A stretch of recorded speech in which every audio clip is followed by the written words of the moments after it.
Good afternoon, happy Wednesday, and happy National Black Business Month. My name is Matt Simpson. I am here on behalf of the Illinois Department of Commerce, Office of Minority Economic Empowerment to recognize and celebrate August as National Black Business Month. Every year in the month of August, the state agency, Department of Commerce takes time and energy to recognize the important contributions of Black entrepreneurs and to support the growth of these entrepreneurs and business owners throughout the state of Illinois. We are here today for a very special conversation with some business leaders from across the state of Illinois to empower excellence. The name of today's platform is Empowering Excellence. We're here to recognize and celebrate August as National Black Business Month throughout the state of Illinois. We have some amazing business leaders here joining us today, and we're going to allow for each of them to introduce themselves, and we're going to get into some Q&A, and then we will allow for you to get back to your day. I do want to very quickly just share out what the state of Illinois has done to recognize August as National Black Business Month. I'm going to share my screen one more time.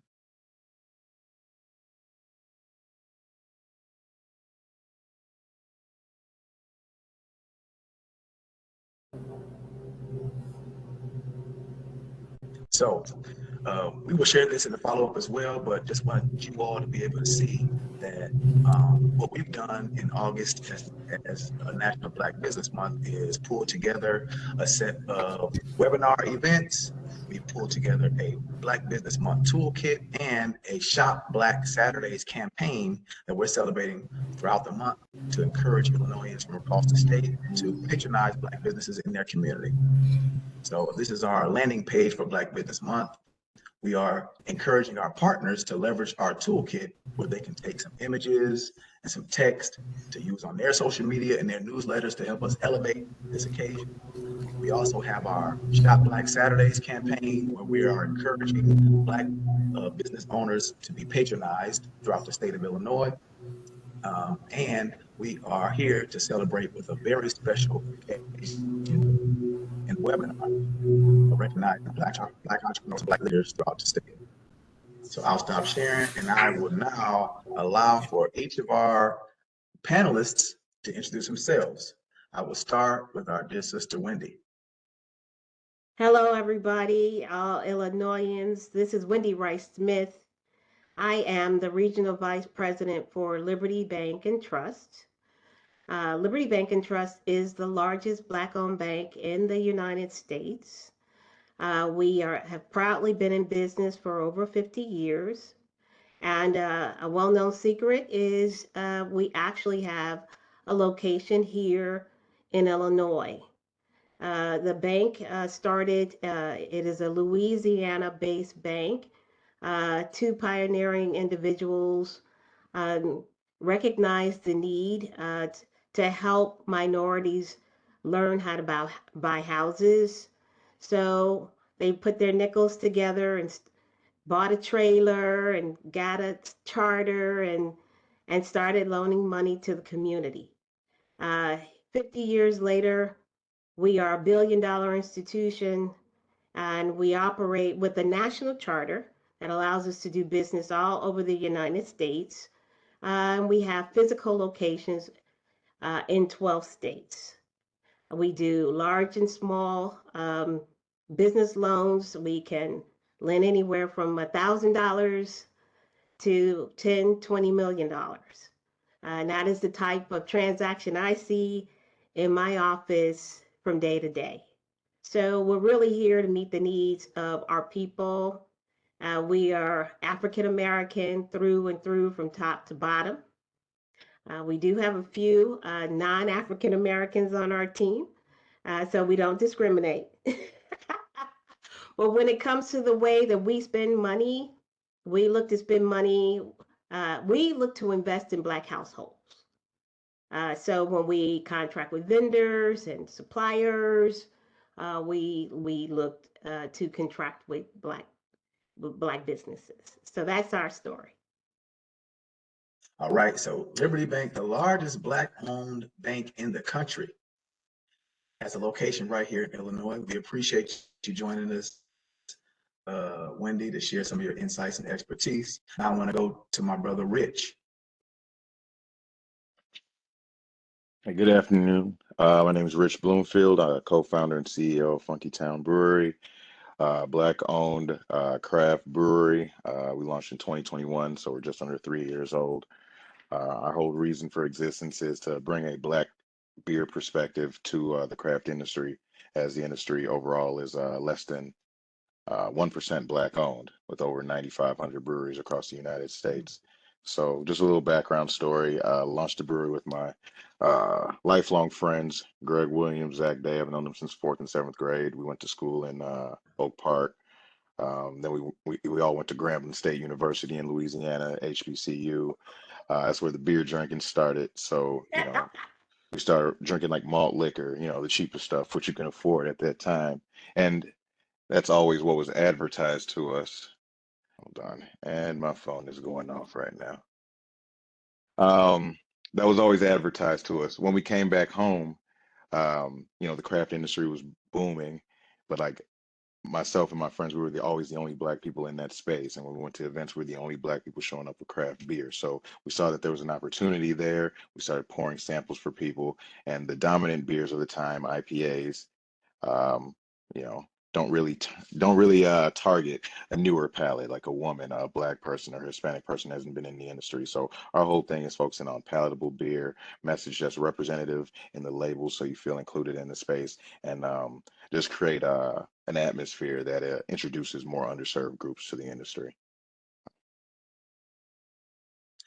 Appreciate you being here, brother. That's very exciting. You know, you're in the consumer goods space in very dense market with a unique product. So it's exciting. We can't wait to hear from you as well. I'm going to go to Dr. Sheila Hill. Good afternoon, everyone. I'm so honored to be on a panel with you all. Super excited to talk about what we're doing in the Rockford area. Think Big is the name of our organization. It is a nonprofit entrepreneur center or hub, right, in our midtown area of Rockford. I'm gonna say downtown, our downtown area in Rockford. That's what everyone else says, right? So anyways, I'm excited to share with you about what we're doing here in Rockford. It actually all started with an idea with one of my high school friends, us sitting down, having lunch, talking about how we both had started our business, had no help, no one in the community was able to assist us in launching our business or sustaining our business. Before you know it, we were planning an expo, a one-day event. We were super excited about it. And then we learned out of that event that there was a great need for entrepreneurs assistance. So we started what we call the Think Big School of Business. Back in 2018, we've been doing this, and we've been helping minorities, Black and brown, that look like us, that might have some of the same experiences that we had in starting a business. We've been assisting them in either launching their business or scaling up their business. We found it to be very successful, so much so that we were tapped by the city of Rockford to consider them being part of us launching our Entrepreneur Center. So I'm very excited, very appreciative, and at the same time, I'm going to say proud that this October 2024, that Think Big will have its own Entrepreneur Center in the Rockford area, 12,000 plus square feet, where we'll be able to apply. Oh, I should probably wait to share that. You want me to share that now, Matt? I'm excited about our space. You should be. Want me to go ahead and share that? We can wait on that. We can wait on that. All right, we'll wait on that. A question for you about that. So now we want to go down to the Metro East, down in East St. Louis, Edwardsville area, to our dear brother Tappy. Oh, thank you so much. This is really amazing. I hope everyone can hear me well. Okay, awesome. So my name is Tapiwa Mupereki, but I try to make life easier for everyone. I just go by Tapi. And I am the co-founder and CEO of Dual-Ride, which is a non-emergency medical transportation company based out of Edwardsville, right here in Southern Illinois. So really our company is a typical startup. We started in 2019, just before COVID-19 pandemic, which means the fact that you're seeing me today means we're able to survive the pandemic. Maybe we'll highlight some of the issues, as we progress with this webinar. And so we are really a healthcare mobility company. And as I mentioned, we have a unique focus on what's called non-emergency medical transportation. In very simple terms, we take people to medical appointments. And as we do that, we are helping with increasing access to healthcare at the community level. A lot of people, they don't know it, but about 5 million people every year here in the United States, they end up missing their medical appointments due to lack of reliable transportation. So you can imagine what that means. I'm not speaking about 50,000 people or 500,000 people. I'm talking about 5 million people. And the majority of them, these are coming from marginalized populations, including, the Black population. So this is something that's very dear, to me and to us, what we're doing in terms of the purpose, in terms of what we're trying to achieve, and in terms of what it means.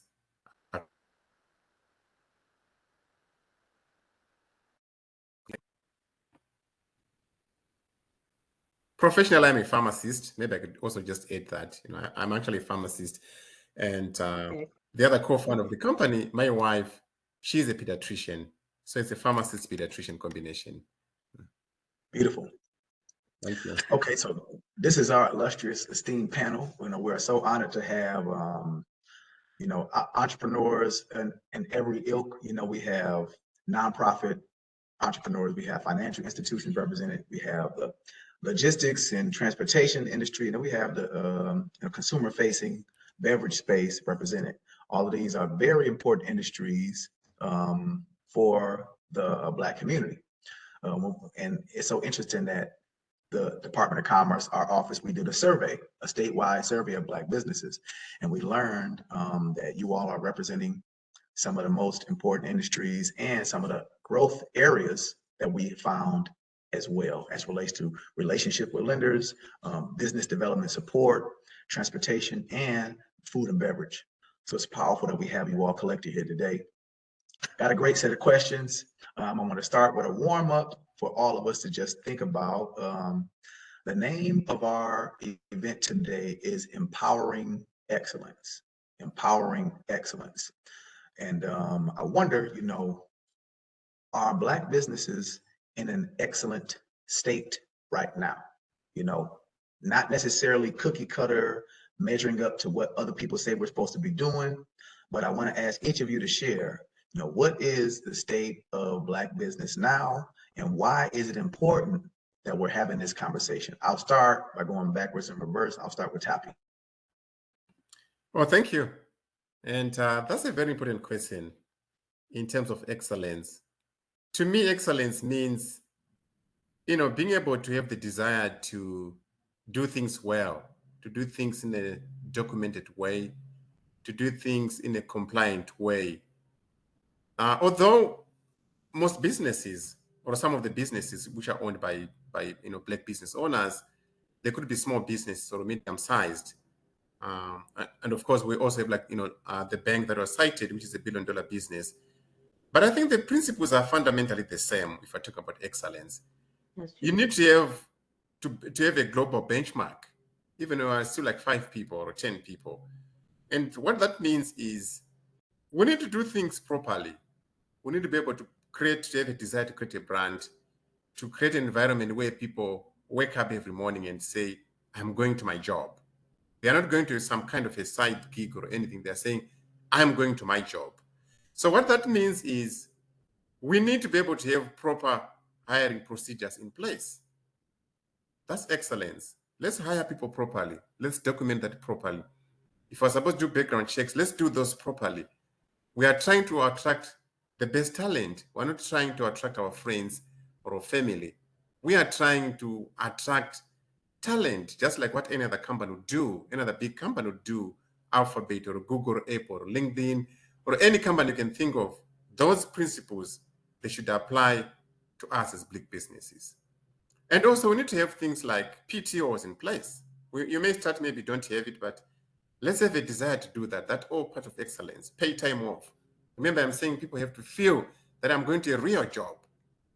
We have started doing that ourselves. We're not, that much big as yet. We're only like about a $2 million business, but we feel like we have to benchmark ourselves like that. People need to have like proper payroll, proper pay stubs. That's excellence.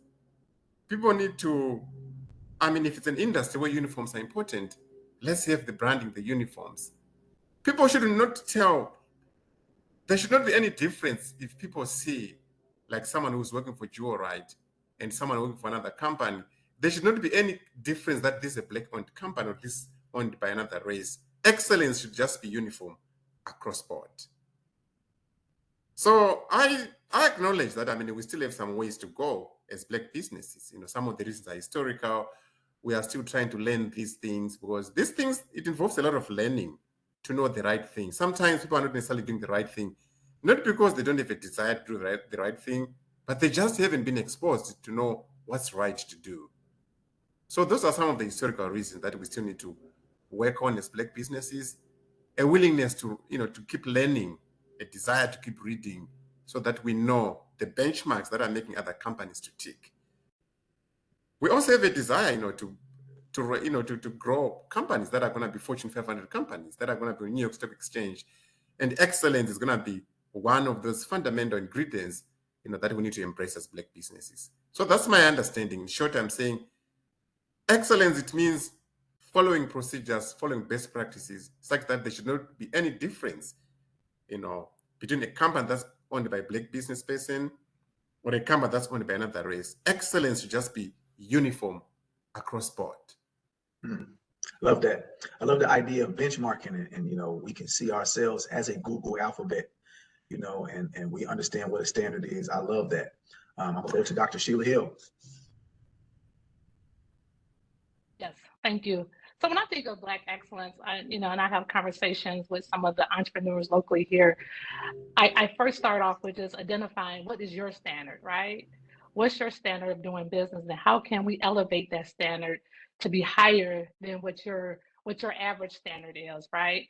And hold yourself to that standard. Something as simple as if you say that you're going to open your restaurant doors at 4:00 p.m. and start providing a service that you hold to that. To me, that's Black excellence, right? So walking in alignment with truth of the standard that you put in place. So for me, it's let me help you identify what that excellence look like. What do that standard look like? And then let's elevate it. And once we elevate it, how do you hold true to that standard you put in place? How do you practice it? How do you walk it out, right? And that looks different for everyone. It's kind of like, when you talk about Black excellence, it's kind of talking about you being rich, right? So rich looks different for everyone. I could be rich at 100,000 because I'm okay and comfortable with it, but somebody else might be rich at $1 million because that's what it takes for their lifestyle, right?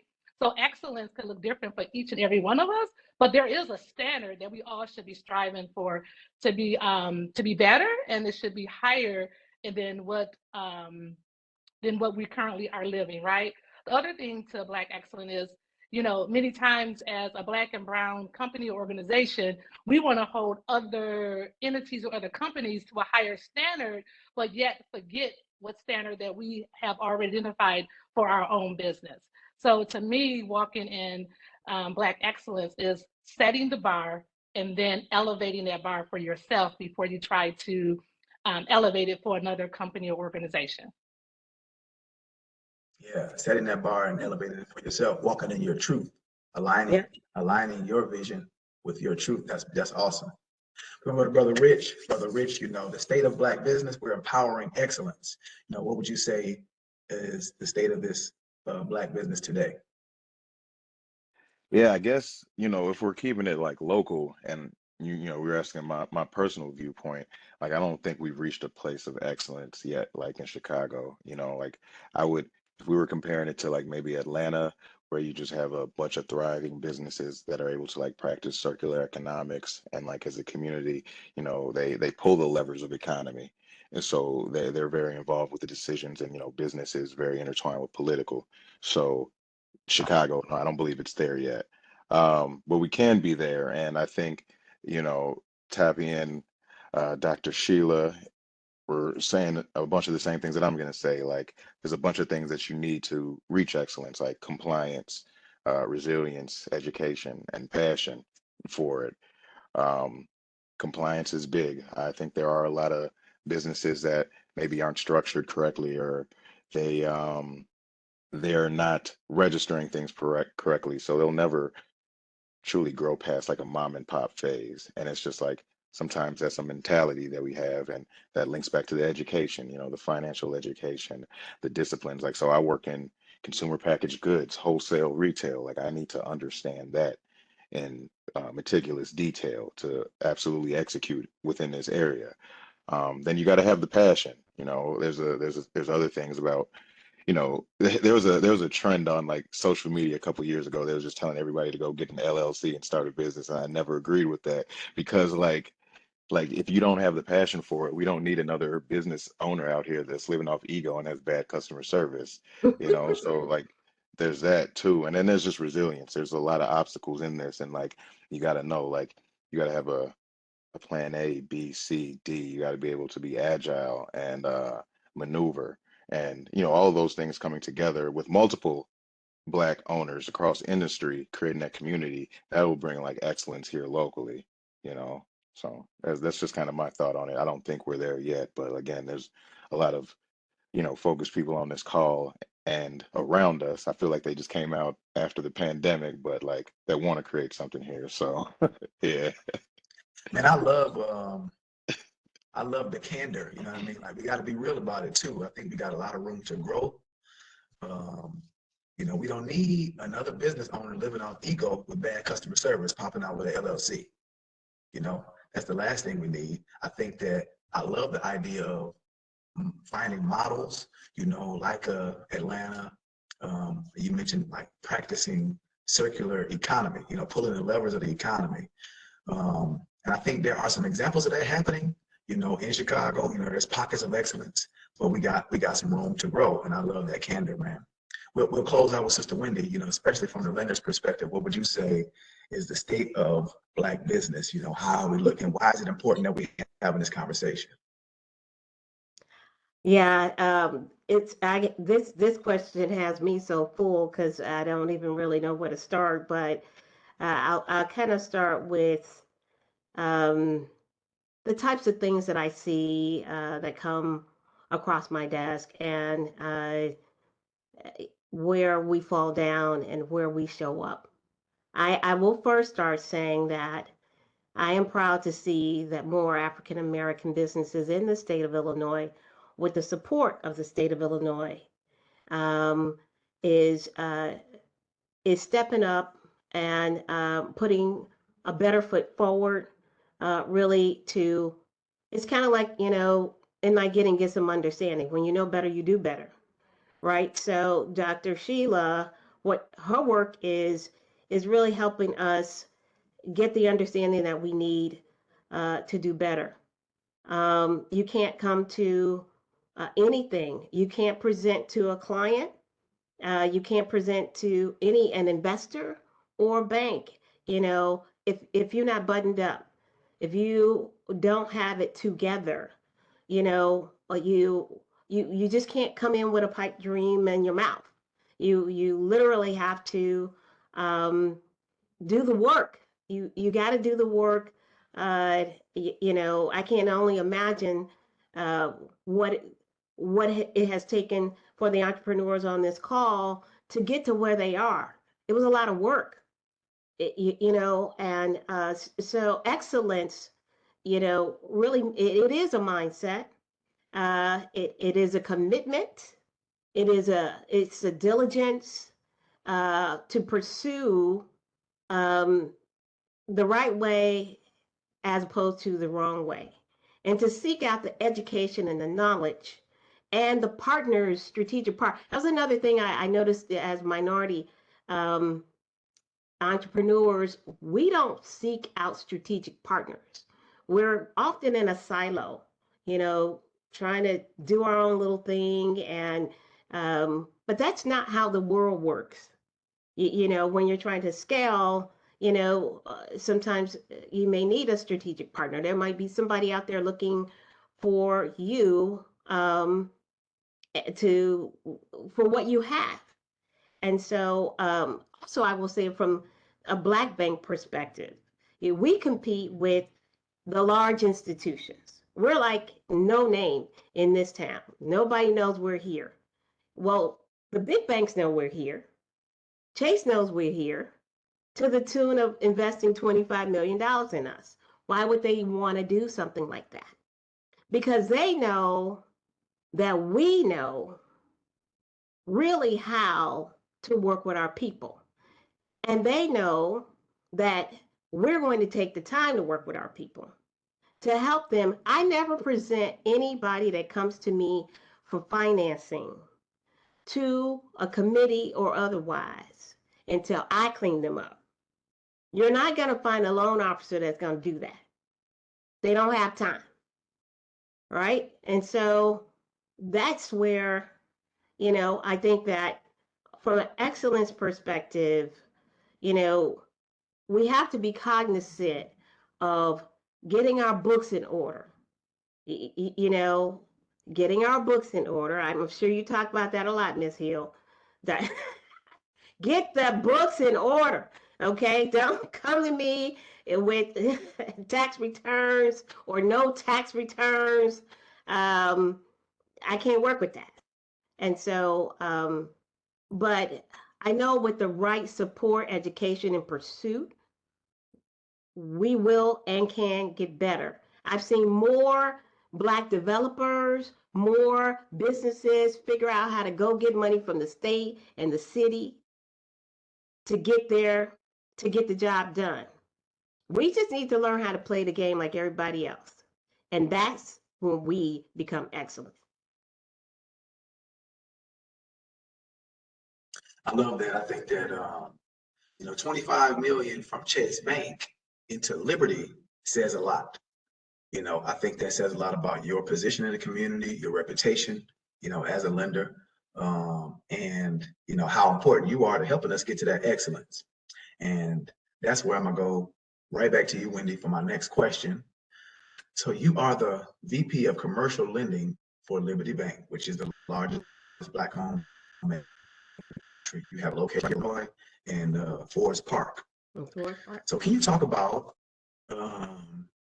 why the Black bank is important as an institution? I know in the past on the phone we talked about your mission. You are a lender. Obviously, you have to do business, but you also are a mission-driven lending institution. And why is it that you're still here as many Black-owned businesses have disappeared over the years? Can you talk about why the Black bank is important as an institution? Absolutely. Not all banks are created equal. And what I mean by that is, larger banks serve global markets, right? It's almost like having a designer brand and then you have some other brands underneath the big brand so that you can get money out of everybody's wallet, right? And so a minority institution we are what's called a community development financial institution. That is a designation that we have that is issued to us by the U.S. Treasury Department. What makes that important is this. And only missional lending institutions, in the institutions with relaxed lending policies, because that's what separates us from getting a yes on a loan application from a no, is the lending policy. So Chase Bank or maybe Citibank, Bank of America, PNC, their policies are aligned with their target market. Chase target market is a global market. I can't touch the type of business they do. 50 million, 100 million, building stadiums and high rises. That's not what we do. We are all about helping minorities gain wealth, generational wealth. first through home ownership, then through business ownership. And so the U.S. Treasury supports us in that effort by giving us that designation. With that designation, the U.S. Treasury also gives us what's called new market tax credits. New market tax credits allows us to partner with some of the larger banks to actually fund some of your projects, a development project, an infrastructure project, or something of that nature, or just simply allows us to relax our interest rates. Our average credit score is 620. Literally. We have products that meet everybody at every level so that we can lift people up. If you have no credit, we'll give you a secure. We first say, I need you to save $500 so I can give you a secure credit card. And then I literally had a veteran, no credit, wanted to buy a house, had a veteran voucher. Do you know what that means to have a veteran voucher?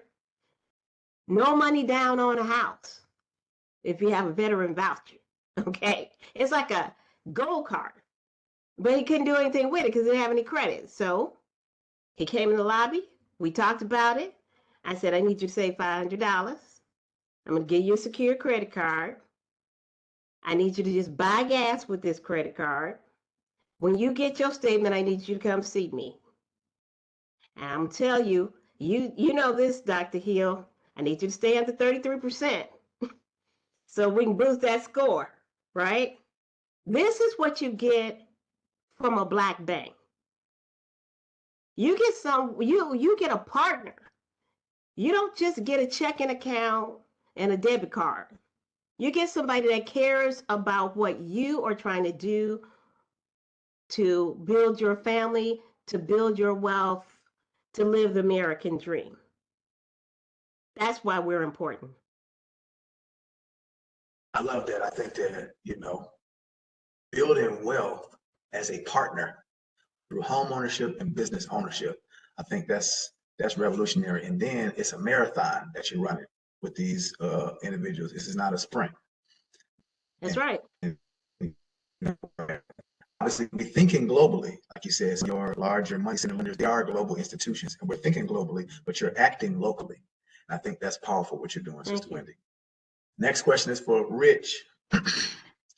So Rich, we talked about how you and your partner spent many months at home working on recipes, tweaking and iterating, even going to attend a brewing university to perfect your craft.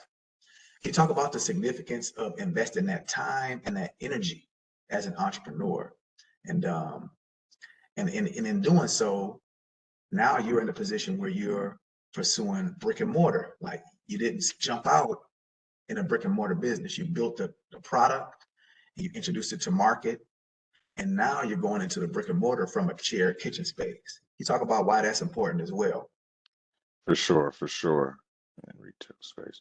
If I get lost, make sure you remind me about the question. But yeah, putting the time into it. So in 2017, I think I told you it's an interesting story, like why my friends and I chose to go into business. Like, we took a trip to Thailand, like a big group trip, like 2 weeks out there, just immersed in another culture, food, everything. It was amazing. And then we came back home, and again, I've been hanging out with these dudes since 4th and 7th grade, and it was just like weird. It was like life didn't feel the same back home. It was like, how do we get to experience that more on our own terms? And the answer was financial independence. And like, again, like, we were already beer drinkers at the time. We were aware of the racial disparities within the industry. So, in 2017, we decided to start home brewing with the whole goal of going pro. So, like you were saying, like, we went to a local brew and grow, like the beer supply store, got grains, hops, took like some little fundamental classes with them so we understood, got on YouTube and just watched video. Then we just started using Zach's parents' garage, and we're home brewing, trial after trial, bottling the beer, taking those beers to breweries, back up to the beer supply store so we can get feedback on it, and just networking within the industry. And that's like from 2017 almost like through 2021 and when we launched. So, we went to beer festivals. There was this festival called Fresh Fest. It's called Barrel and Flow now, but it's a black craft beer festival where you'll meet like 70% of the black craft beer industry at one point. So it's in Pittsburgh, and there we're able to meet so many owners. So we were able to speak with them and like just kind of understand beer ownership on a higher level, and what we were getting into. So yeah, there's like 4 years of like education, right? Like leading up into this, like we didn't just launch. It was kind of slow at times because we just didn't understand, and sometimes it was faster depending on how the information flowed. But I mean, putting all that time into the education and understanding of the business helped us launch like a rocket ship. Like it was ridiculous. Like there's not any like black brewery that grew as fast as us or received so much industry awareness because of the quality of our product. Like what for us, like we, just the state of America, the history of America, the social state of America. You don't want to come in there and people think you are in this space because of the color of your skin. You don't want somebody to think you're a DEI hire. We always work twice as hard. You get it? So, and that's what we did. So our product has been validated by the industry, by all the existing white guys that were in this space. And that's all. That's just a testament to all the effort that we put in to the beer, building up the story, having the business plan right. So when we launched, all that effort just led to award after award after award. We entered Brewbound 60 days after launch and won that pitch competition, which gave us a lot of industry awareness. So we ended up in Whole Foods and Jewel and Benny's, like within 6 months, like just unheard of for a brand new business. But again, the feedback, like you go to Untapped, a review site, there's actually good reviews about our beer. Like it's just, again, that effort that we put into the product is what's going to keep you, because you don't need people to just buy your product one time, like as a novelty. They need to become part of your community and build that relationship so you continue to get sales. And we won Sam Adams Brewing the American Dream last year. That was a national award. We won Vine Pair Brewery of the Year last year. That was a national award. All three of us were recognized in Crane's 40 Under 40. We won Best in Class in the International Tasting Alliance for our flagship beer. And like that combined with all the PR that you get in between time, that's what carried us because, as you understand, it's like entrepreneurship. We had full-time jobs. We were splitting time. Mm-hmm. And just absolutely stressing ourselves out. It was a lovely stress, but you can't get around the workload is unbearable. um, but yeah, like putting all that effort into the education and understanding the craft kind of made the launch a lot easier, smoother for us. We weren't learning on the fly because once things get going and you're splitting time between jobs, you don't really have time to plan anymore. You're just in a constant state of execution. So all that work we did in the 4 years prior to launching had prepared us for that. And then, and execution, uh, maybe in certain instances we could have moved faster based on like somebody that's more savvy with business because of how fast we were growing. But now we're at the point where we're about to kick off a capital raise and we need a retail spot. So we have distribution through northern Indiana, through parts of Madison and Milwaukee, Wisconsin, and a lot of different distribution points in Chicago. But retail is where the money is at. That is the highest profit margin portion of the business. It takes time for us to just understand those numbers, the financials, and all those different splits, so we can communicate that. So I can talk to Wendy and sound competent when talking about my splits. You And don't have to be perfect. I got you. yeah, so Mhm.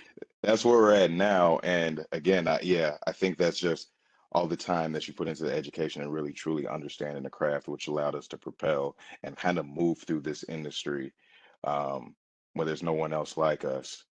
Because I mean, I can't say that we've had any weird backlash or racial experiences. I can't claim that. But when you're the only person in the space, you do want to make sure you prove yourself. So. I love how first of all, we got to say your name, Funkytown. Funkytown Brewery. Funkytown. Yeah. We got to say that. We got to say Funkytown Brewery because that's powerful what you're building right here in Illinois. I love that what I'm hearing is relationships. You built a business on relationships. Mm-hmm. First of all, your partners. the brothers who you went to school with, you went to, down to Grambling with. And then you're translating that relationship into a community and customers. So you said, I don't want you to purchase off a novelty. I want to build a community. And that relationship is how they're going to sustain your business. We tell people all the time, the most important money that's going to come through your business is going to come from customers. It's not going to come from a grant from the state. Obviously we need a relationship with Wendy, but the most important money is going to come from people who you establish a relationship with in the community. And I love that I hear that from top to bottom in Funkytown Brewery's business model, man. So that's awesome. We're going to go to Dr. Hill. Dr. Hill, I just want to hear, you shared a little bit about what motivated you to start Think Big. You talked about being a business owner in Rockford and having had struggles, but not wanting your people to have those same struggles. And that's a powerful thing. So that's the motivation. But I think you've done some really world-class things out of Rockford. I think the School of Business experience that you provided, the fact that you've been able to deliver grants, financial assistance to your business participants, the fact that you affording them one-on-one coaching, and then you're building this center. I think that's world-class work being done right here in Illinois. So I think all of those things that you're doing, I would just love to hear about, some of those success stories that you're proud of, the business center and even some of the business participants that have come out of Think Big. Absolutely. May I first just say congratulations to Rich, because that's pretty, I'm over here I'm loving everything that you said. Congratulations on all your success and the awards. So yeah, so because we work with entrepreneurs, hearing stories like that is so powerful to me. When Dante and I sat down and kind of talked about, how can we give back to our community, keeping in mind that at the time I had a property management company, still have it, 18 years now I've been in business doing property management, but still yet understanding that some of the challenges and trials that I was faced with and was able to overcome because I had a business background or a business education. I felt the need that, this would be very powerful. We was able to give back to our community and help them overcome some of those same hurdles or barriers that we experienced, as well as some of the red tape that we found that was in our community. So with Think Big, it just made sense that as we continue to help entrepreneurs overcome some of those barriers, that we would have a school of business. Keeping in mind, we're thinking we're going to have a school of business. It's going to be 7 people that's going to come, maybe 10. We don't know how many people really want to start their business, right? Pre-COVID, we had 50 people register and actually 50 people that show up, right? COVID happens. We no longer is doing the school of business. After COVID, we relaunched the School of Business. Every class since then, and we're on cohort number 16, I do believe, every class after that has had approximately anywhere from 35 to 100 people that's registered for the School of Business, right? So we have found that there's a great need in our community to do this.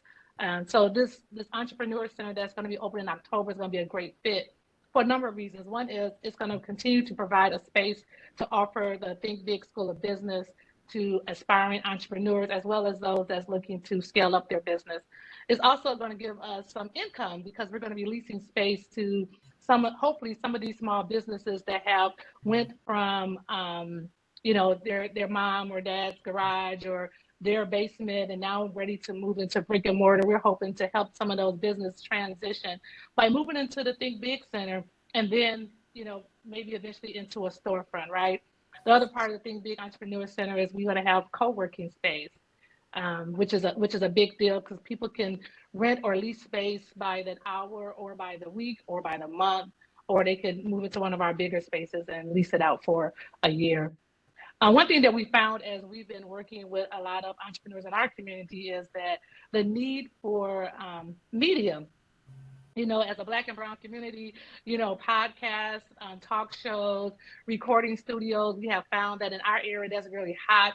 There's a great need for it. There was a lack of it in our community. So our Entrepreneur Center has a place where we can actually help individuals do just that, maybe do some recording, maybe have a podcast or a talk show or something like that. So our building, our space is very unique in that we was very creative and intentional about reaching the Black and brown community, but also we wanted to make sure that we have a place for them to come and to network and to create generational wealth, as well as become a economic empowerment engine within our community.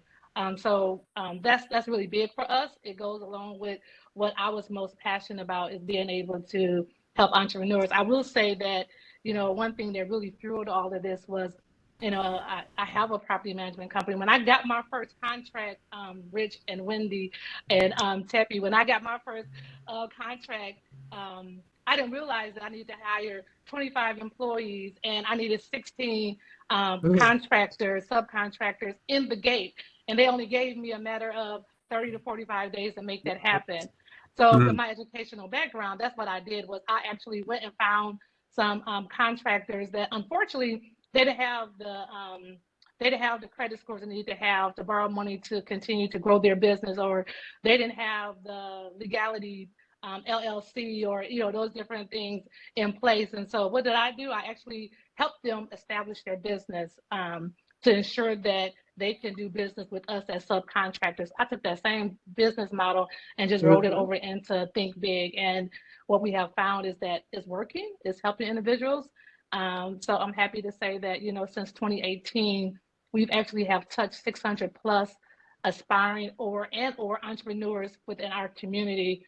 To date, we have helped, literally, I'm really proud of this, y'all. We got 21 entrepreneurs that's in brick and mortar. At the time when we started Think Big, it was less than 1% of Black and brown entrepreneurs in our community that was in a brick and mortar. So we're very excited that we're able to continue to move that forward within our community.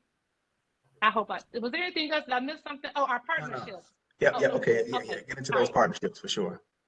Okay, so one thing, because the work that we were doing, we had many individuals, banks, local government, state government, as well as some other non-for-profits like the SBDC that reached out to us. The chambers reached out to see how that we can also help them transition. Because one thing that we have that most entities that's helping out minorities is we have the experience, not just the expertise. We've actually walked this out. We've lived it. We know what it's like to have some of those challenges with a credit score that's below 600, different things like that. And so they tapped us to kind of assist them in, maybe their first stop was coming to Think Big and then transitioning into like a SBA or SBDC or one of the local banks in town.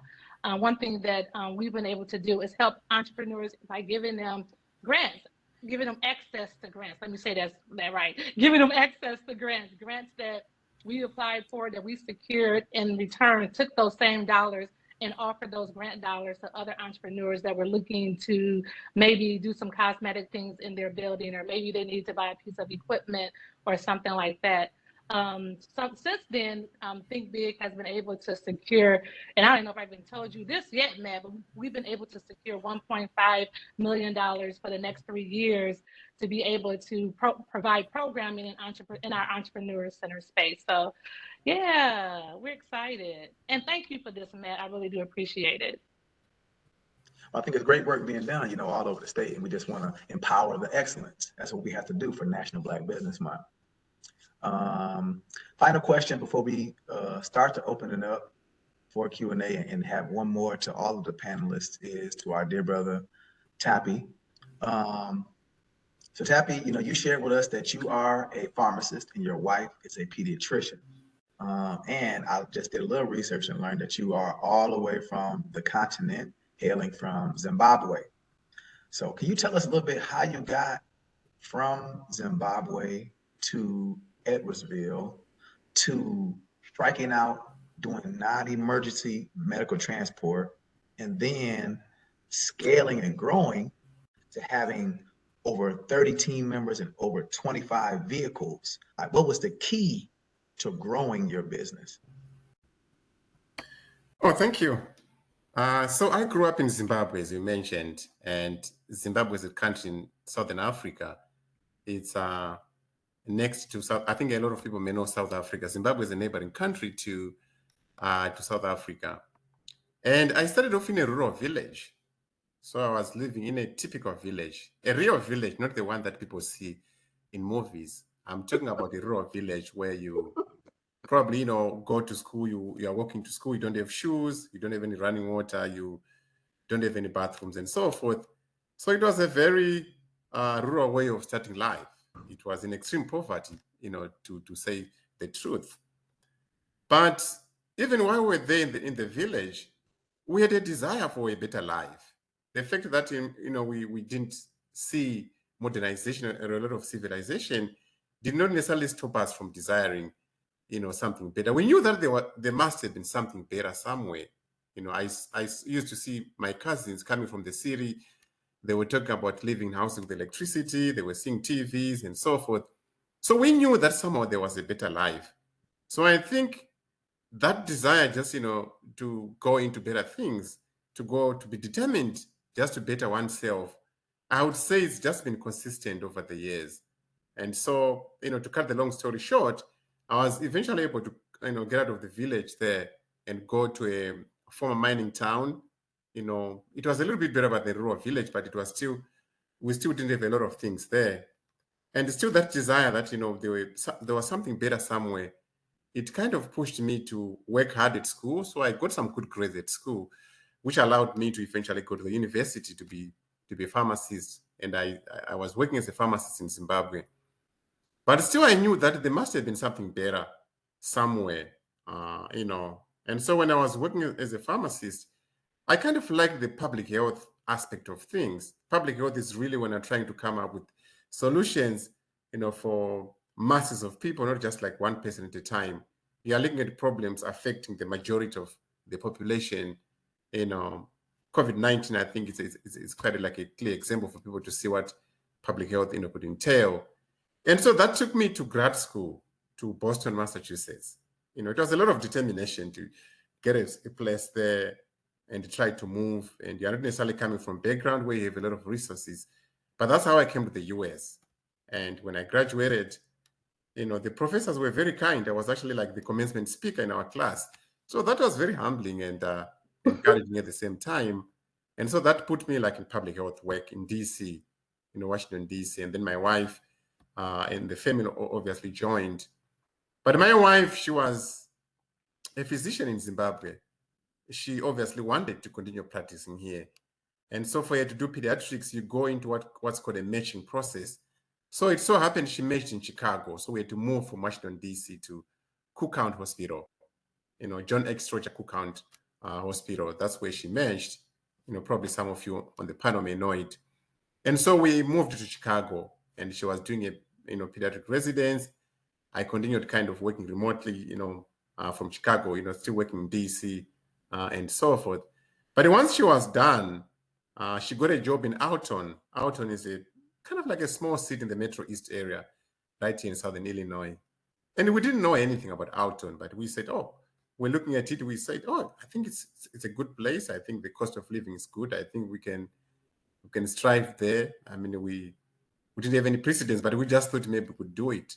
So that's how we ended up moving close to 5 years ago to the Metro area. And she was just going to get a job with Walgreens. I was with Walgreens in the Chicago area. And right, during that time, when we're trying to figure out, what to do, my wife is working as a pediatrician, and then I have to get a job. I realized that I've always had a desire to be an entrepreneur. That desire, I've always had it for a long time. And I knew that being an entrepreneur, it creates, opportunities around you. It creates more resources. You may move towards financial freedom. You may move towards time freedom and so forth. And so I was reading some articles and I realized that medical transportation was a huge problem. People were missing their appointments because they didn't have the means to go there. And also my wife was actually seeing it, at a clinic. She realized that some people just couldn't come up with the follow-up appointments. And when she was trying to understand what was the reason, a majority of them cited that transportation was an issue. They just didn't have a way to, to come. So I thought I could give it a try. I said, let me try it. If it works, I'll keep on building on it. If it doesn't work, I'll just bounce back and practice as a pharmacist. I thought, I was listening the other day, I think Jeff Bezos, he said, when he started Amazon, he saw that there was a lot of data showing people on the internet, people doing like, e-commerce, buying things on the internet, a lot of things on the internet. And he said, maybe let me try, if I don't, I'm always going to have this guilt that what if I tried? So that was sort of the same attitude I had. I said, oh, maybe let me try, so that in the future, I'm not going to say, what if I tried? So that's how we started. And we started in a very humble way in terms of starting Dual-Ride. We were just using the vehicles we have at home. My wife had one car and I had another car. So those were the first two vehicles. And I was the first driver for our company for Dual-Ride. And I was driving all over the place, picking up people. It was kind of hard initially. I was saying, oh, but I'm a pharmacist. I'm now just kind of driving. But deep down, I knew that to be an entrepreneur, you have to, to make your hands dirty. You have to show determination. You have to be willing to do it. So that's how it started. And fortunately, it just kind of gathered traction with time, particularly when things started opening up after vaccines were introduced, COVID-19 vaccines, the economy opening up. Mhm. And there's just been organic growth up to this stage now, where it's about, almost 32 members and we have 25 vehicles. Wow. We haven't obtained any external funding. We have just organic growth, really kind of growing and going. And now it's having positive cash flow and we have relations with banks and so forth. Now I'm probably going to pursue a discussion with Wendy, just to, in case maybe in the future we say, oh, we need $10 million to expand it into Chicago or something. So that's been our story. It's been a story of determination, a willingness to try, a belief that, we can do it. Like I was mentioning that, a willingness to say we can also come up with global benchmarks and try how others are doing it. We just had to make a decision that we cannot say, I cannot say I grew up in a rural village, therefore I cannot do anything. I mean, we just have to graduate from that mentality and say, we cannot do anything about our ancestors, but we can do something about our descendants. I think somebody say, Love it. yeah. So that's the attitude.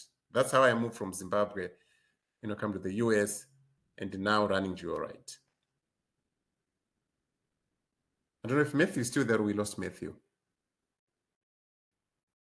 Perhaps. That was quite a journey. I love stories.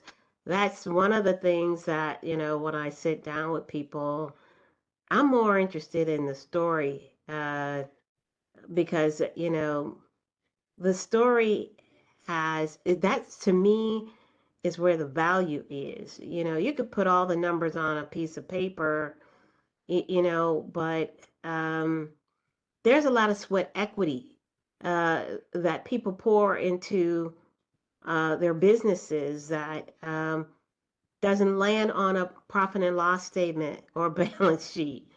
Oh, sure. And and that's the real piece that I like to focus on when I'm working with entrepreneurs is, just, okay, I know what we want to get to, but can I hear the story? Okay, let me hear this, because there's going to be something in that story that's not on that balance sheet that I can use to perhaps get us over the finish line. I think it was also said that the relationships. I mean, this 50-year-old bank is built on nothing but relationships.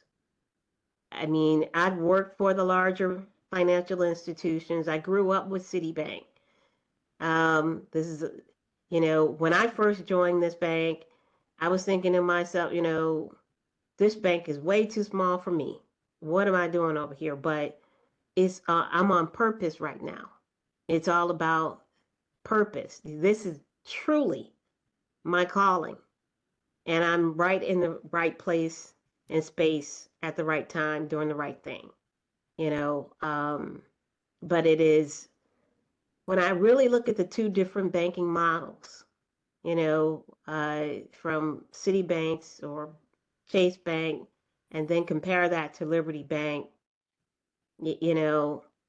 This small bank built itself on relationships, and that is still their model today.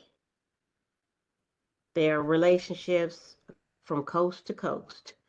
I have found and learned and met so many wealthy Black people working at this bank that has just elevated my consciousness. So that was another thing that we've been talking about, is, elevating our consciousness and knowing that there's more out there. But when I found that there is a secret society of wealthy Black men in California and throughout the United States, look up this word, Boule. That's spelled Boule. I'd never heard of them before, but they're currently our customers, and they're all over the place. And many of them are entrepreneurs. So that totally inspires me to really continue to do the work that I do. Wendy, I appreciate you tapping in. I had a connection issue. I was Yeah. frozen up for a second. So look, I know I'm on a panel full of leaders. I know that the show did not stop. It kept on rolling. So I appreciate that. I did just want to say, Tappy, real quick, that I just appreciate that we're able to connect here. We're talking about Black Business Month.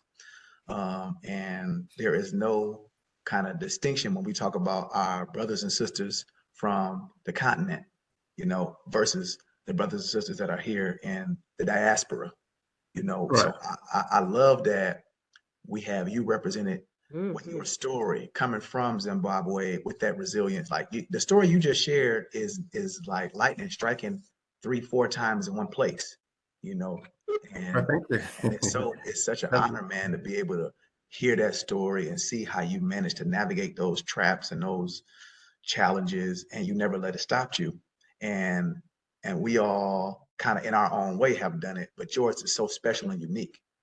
So I Mhm. appreciate being able to hear that from you. And it's so inspiring, man, when you talk about that organic growth and you haven't even hit the gas yet. Talking about a transportation business, you haven't even really hit the gas yet, tapped into any partners, like Wendy said, strategic partners or funding. And so it's going to be awesome to see how you grow. And obviously, we all want to be a resource to you and to each other. Well, Mhm. thank you. Um, Thank you so much, Matt.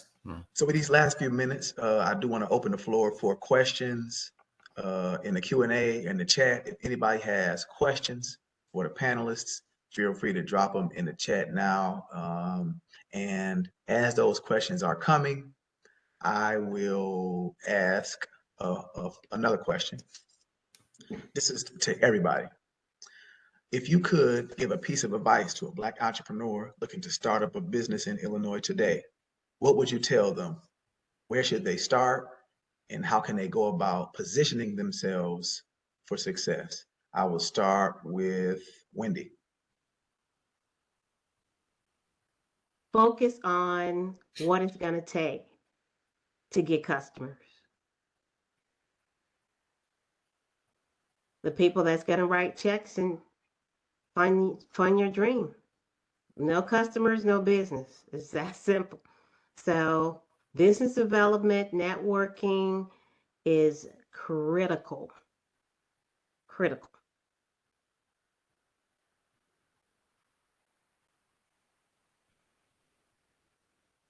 Great piece of business from the banker. Great piece of business. She wants to see some capacity. That's what she said. Okay, we're gonna go to Brother Rich. Rich, what advice, especially you came up with your guys coming from Grambling, going to Thailand, learning and getting exposed, coming back home. What advice would you give a Black entrepreneur starting up in Illinois? Yeah, so I mean, I'm always transparent with our journey because I feel like we're some regular people and you got to understand our life to make sure so you understand that you can do these things for yourself. But I think one of the biggest things is probably networking. Like I like to read and stuff. So, you know, there's a little introversion there by nature, you know. So, but like getting out and speaking to people, being able to tell your story and express what you want, and the more people that know you and where you're able to grab mind share, it's just like opportunities pop up for you. It's just like, yeah, things like situations and the timing, just it always works out for you when you're consistently meeting people within your industry, meeting people outside of your industry, like strategic partners, like Wendy was saying, and you just try to keep up with them. Show up to those happy hours. I know you don't want to get in traffic, um, but it might only be one good conversation out there, and it means everything. Like, so yeah, networking and being able to take feedback along the way as well. Like, if you're a new entrepreneur, depending on how much work you put into understanding your business, you know, sometimes you'll get feedback that's, you know, people think you don't know anything.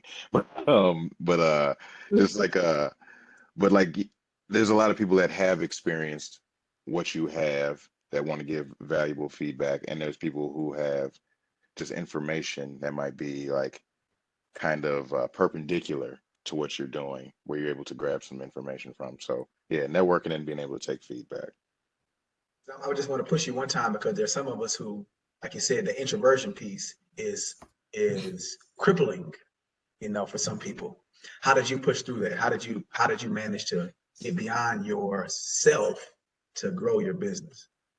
Yeah, so since I started a business with my friends, it's kind of like training wheels. So we all in the same environment, just kind of able to push each other. But I mean, it's being confident in my business. So when I'm talking about Funkytown, nobody knows Funkytown better than me. So if I can speak to that, which is what I'm speaking to most of the time, like that's kind of, just repetition and, being that subject matter expert about your own business and knowing yourself. And after a while, like you just get used to it. Mm-hmm. You see people in the room, like, and again, you have mentors too. Take some mentors too. That's another thing for entrepreneurs. Like, they're just like, yeah, I go up to somebody, I look at their name tag, and I just say, hey, what are you doing? What brought you here? And it's like little icebreakers like that go a long way. And like, it's really that simple. Like, that introversion, like, you got to get over yourself a little bit. You know what I mean? Like, That's big, man. That's big. yeah, It's simple, but it's not easy. Mm-hmm. And I think you offer some good strategies. Know your business, become confident in your business, and that will be the bridge to that connection, that communication. I think that's really good. We're gonna take it to Dr. Sheila. Man, I would say two things. One is being consistent and having follow through. And then the other thing I would say is knowing your business. So what do I mean? Like being present, showing up, doing the education, doing the groundwork, cultivating, like all of those different things. And then on top of that, knowing your numbers. So many times what I've experienced with aspiring entrepreneurs or startup companies is a lot of times they want to pay somebody to do their business plan. No, you do your business plan, do the background, do the legwork, do all those different things that need to be done so that you know what product or what service that you're providing. So when you sit before investors or the bank, that you're able to speak intelligently about your business, about your story, about your experience. That because I think Wendy said it, a lot of times, a lender is looking for your story. They're buying your story, your passion, what's driving you. So being consistent is important, and then doing the groundwork and knowing your business and showing up for your business. I love that you said be consistent and follow through. I think that's really powerful. When you get that business card or when you exchange the text with that person or whatever, following through and following up is, it's a secret weapon that many people just don't do. When you send that note, that courtesy email follow up, that keeps you in front of that person, that potential strategic partner. I think that's great advice. And then we'll end it with Brother Toppy. Oh, sure. Thank you. I would say my advice, there's always this big question that are entrepreneurs born or they are made? Mm. And people have different answers. But I would say you have a lot of self-belief. Believing in yourself is really very key if you'd like to start anything. And the answer to that question for me, I don't think entrepreneurs are born. I think anyone, with the desire and the determination can learn and be an entrepreneur. That's how I see it. So having said that, there's no need to think that maybe I'm not an entrepreneur, maybe I cannot do it. So self-belief is very key. And some people have said the best way to start is to start. You can read many different articles about business, which is great, but as long as you haven't started, there are always things that you wouldn't really know, and I mean you don't know how to do it. So the greatest way to start is to start and couple that with self-belief, and you'll be amazed at the resources that are there to help people. Once you start something, you identify something. Entrepreneurship is about problem solving. So identifying what's there in your community, where you are, you'll be surprised. Try to really clarify what problem you're trying to solve. Have self-belief, and then the greatest way to start is to start. And resources are there. You find like SCORE, you find DCEO here, you find SBDC, offices, a whole lot of just resources that are there to help people once you've started. And I would say also the other thing is a willingness to learn. Be willing to learn. Be willing to read, be willing to find out what's going on, because it's a journey where I think the greatest ability right now is reading a certain book. I think it's written by Brad Smith, who is the president of Microsoft. He was saying the greatest ability that's going to be there right now, or the greatest skill to have, is the ability to learn new things. Because things are always changing. But if you have that ability just to be able to learn, a culture of learning and reading, I would say those things can really help someone who is thinking about starting something. If I could do it myself, you can imagine I have so many things to learn. I mean, I'm in a different country, different context. I go to some places, I say something, people say, what did you say? So how do I have self-belief that I can hire people? I can put systems in place. I can go to a bank and they listen to me. So self-belief is really key. Self-belief, start. That's the way you can really learn. Willingness to learn. There are resources around you. Identify a problem to solve. I love it. And I think what I want to do is just let everybody run through with a final thought from today's webinar. I think we've had an amazing conversation. Again, thank you all for joining us. I apologize for my connection issues, but I thank the team for hopping in and making sure we didn't get off the tracks. Everybody who registered will receive the follow-up from this amazing conversation. I know I'm taking notes like crazy and learning so much. But we'll get one more final comment. Any closing remarks and statements that you would make in honor of the month that we're celebrating, or any thoughts that you would like to leave with our audience? We'll start how we ended here with topic. I would say no one is coming to save us, as a race or as a community. We are the ones who we have been waiting for. So what do I mean? Let's act, whether it's entrepreneurs or whatever we desire. No one is coming, not even the president or anyone. No one is coming. We are the ones we have been waiting for. So let's be people of action. Let's execute. Let's be people of execution. Those are my last words. That's awesome. I love that. Dr. Sheila. So let me just reiterate that no one is coming to save us, right?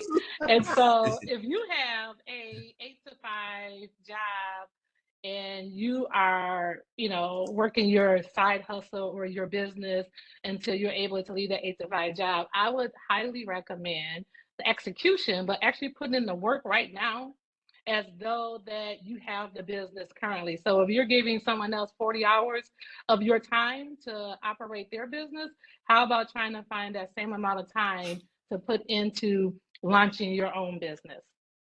No one is coming to save us. I love that. Thank you for sharing that. Me too. Thank you. Okay, Brother Rich.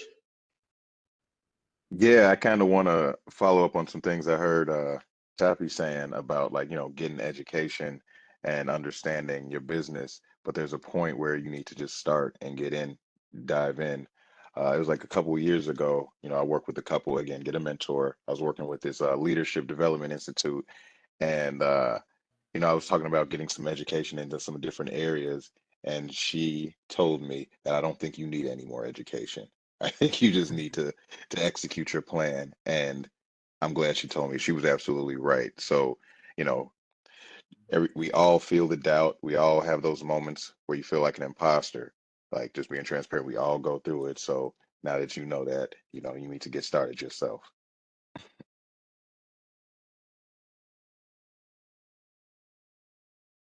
Yeah, there's a breaking point, you know, when you're not going anymore from going to a class and going to a workshop. We kind of get workshopped and classed out at a certain point.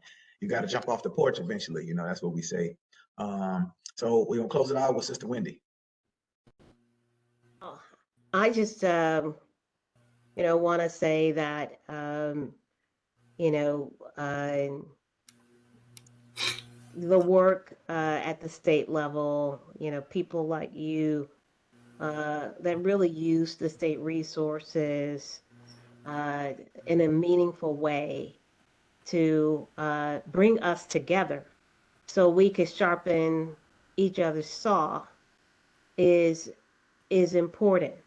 Um, and I think the work that needs to be done is we we need to not take these types of opportunities for granted. And we got to figure out a way to mobilize uh, and support one another. And I think it starts with opportunities like this. I struggle even,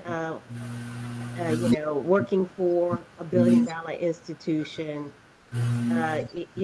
My job is to educate on who we are, what we do, and how we serve.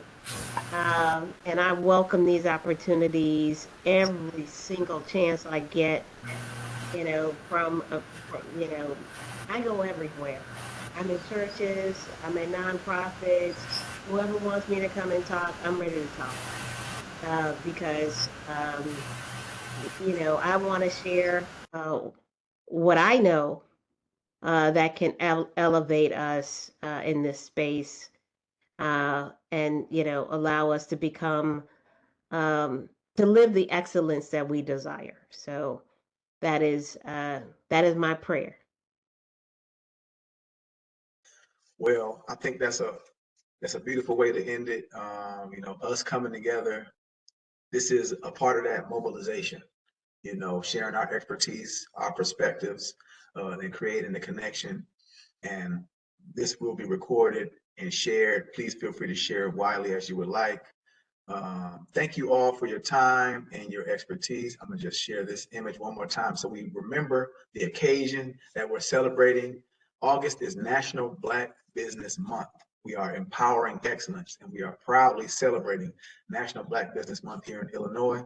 I would like to thank my esteemed panel, very great experts, Sister Wendy from Liberty Bank, my brother Rich from Funkytown Brewery, Dr. Sheila from Think Big, and Brother Tappy from Jewel Ride, non-emergency medical transportation. Thank you all once again for your time. We'll give you the rest of your day. Enjoy and have a great day. Thank you. Thank you. Thank you for having me. Let's stay